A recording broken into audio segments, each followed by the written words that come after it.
پاس صاحب آپ کیا ایڈوائز کریں گے؟ مطلب یہ جو انٹرسٹ ریٹ ہے 15%، دیکھیں ابھی بھی یہ بزنس کمیونٹی کے لیے جو ہے تو یہ تو سسٹینیبل نہیں ہے. کافی سارے بزنسز جو ہیں وہ بینکرپٹ ہو چکے ہیں جب 23-24% تک آپ کا انٹرسٹ ریٹ پہنچ چکا تھا. کاسٹ آف ڈوئنگ بزنس ابھی بھی 15% کے حساب سے کوئی نیا بزنس اگر لون لے کر کھولے گا تو میرا خیال ہے کہ وہ 2 مہینے بھی نہیں چل پائے گا.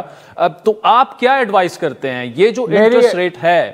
جی میری ایڈوائس یہ ہے کہ دیکھیے آنے والا آئی ایم ایف کا ریویو جس کا آپ نے ذکر کیا ہے مارچ کے مہینے میں اگلے سال کا، یہ بہت اہم ریویو ہے اور ابھی سے کچھ اشارے مل رہے ہیں کہ دقت ہو رہی ہے بہت سے کنڈیشنالٹیز کو میٹ کرنے میں.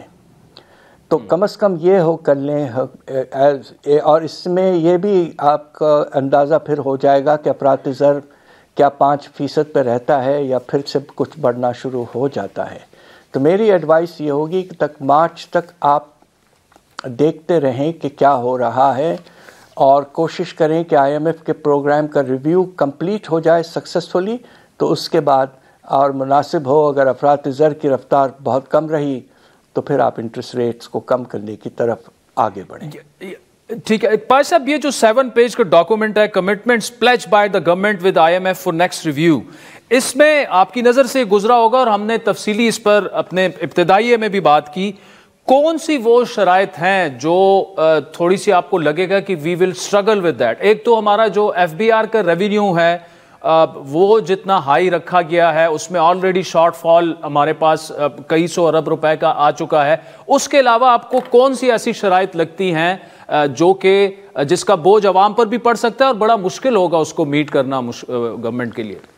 دیکھیے سب سے پہلے تو سب سے اہم جو ٹارگٹ ایک لحاظ سے ہے وہ جو ریونیوز کا ہے ایف بی آر کا. آپ نے بالکل ٹھیک کہا کہ اس میں شارٹ فال پہلے 4 مہینے میں ہو چکا ہے اور اب تو 5واں مہینے میں بھی کافی اس میں اضافہ ہوا ہے اور دسمبر میں اب دیکھنا کیا ہے. ہمارا اندازہ یہ ہے کہ جو شارٹ فال آپ نے تقریباً 400 ارب کا ذکر کیا، مگر ہماری کیلکولیشنز یہ ہیں کہ تقریباً 600 ارب کا شارٹ فال ہو چکا ہے اور اگر یہ سلسلہ جاری رہا اگلے 7 مہینوں میں تو خدا نخواستہ 1200 ارب کا شارٹ فال ہو سکتا ہے، جو کہ تاریخ کا سب سے بڑا شارٹ فال ہوگا اور اس سے بہت پریشانی ہوگی، اس لیے کہ آنے والے دنوں میں پھر بہت پریشر پڑے گا کہ آپ اپنے ٹیکس ریٹس وغیرہ بڑھائیں اور منی بجٹ وغیرہ لے آئیں.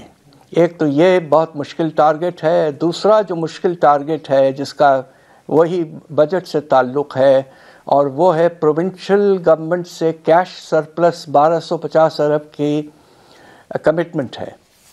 بجٹ جو پیش کیا چاروں حکومتوں نے تو انہوں نے صرف 700 ارب کا ٹوٹل کمٹ کیا ہے، تو اس میں بھی گیپ 500 سے 550 ارب کا ہو سکتا ہے جو کہ بہت متاثر کرے گا. تیسرا جو گیپ ہے وہ پروونشل آپ کے اسپینڈنگ ہے ایجوکیشن اور ہیلتھ میں، اور اس میں بھی واضح طور پر کمی آتی رہی ہے.